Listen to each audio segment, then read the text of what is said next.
Now, wings aren't my speciality. Perhaps my friends over at Airbus could enlighten us, but I'm just going to wing it while I'm here.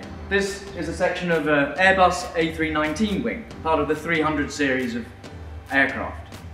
The Airbus 300 series is the best-selling single-aisle family of aircraft in the world. Wings are still designed at Airbus in Filton, but they're assembled and built elsewhere. Again, it's dispersed production. France, Germany, Spain and Britain all work together to build components for Airbus planes, and then they're all assembled together in Toulouse.